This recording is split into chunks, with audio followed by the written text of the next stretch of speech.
નમસ્તે વ્યુઅર્સ, આજે આપણે બનાવીશું દાબેલી। ચાલો દાબેલી બનાવવાનું શરૂ કરીએ। તો અહીંયા મેં એક કઢાઈ લીધી છે। કઢાઈમાં 2 ચમચી ગરમ તેલ કરવા મૂક્યું છે।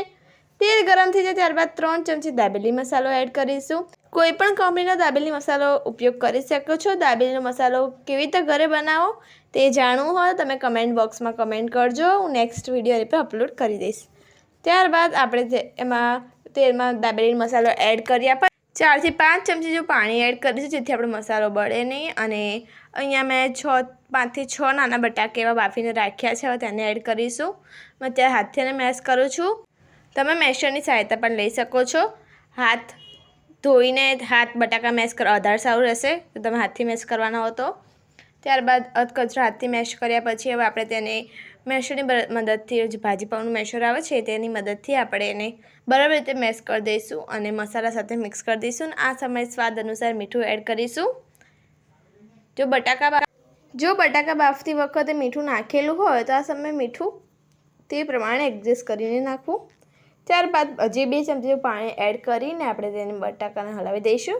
દાબેલીનો મસાલો થોડું ઢીલો હોય તેથી એ કાઠું ન હોય એટલે સેજ પાણી નાખ્યું છે આમાં।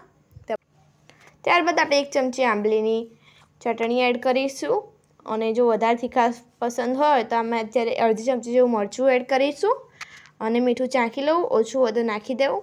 તો અહીંયા મીઠું ઓછું હતું તો મીઠું પણ એડ કર્યું છે અને મરચું એડ કરીને એકવાર સરખી તેને હલાવી દીધું છે।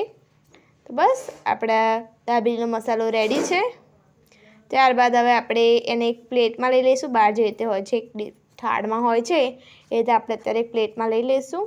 ત્યારબાદ તેને દાડમથી અને સિંગદાણાથી મસાલા સિંગથી ગાર્નિશ કરીશું।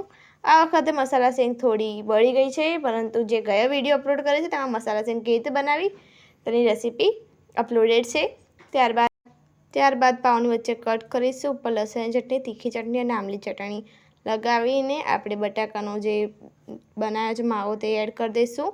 તો કાચેરી દાબેલી તૈયાર છે। તો તમારે બટર કે તેલમાં તળીને ખાવી હોય તો વિડીયો સ્ક્રીન પર દેખી શકો છો, તે તમે તળીને એને ખાઈ શકો છો। તળેલી દાબેલી પણ વધારે સારી લાગે છે। અને ડુંગળી વિડીયો ગમ્યો હોય તો વિડીયોને લાઇક, ચેનલને સબસ્ક્રાઈબ કરવા નહીં ભૂલવાનું। મળીએ નવી રેસીપી સાથે, ત્યાં સુધી આવજો।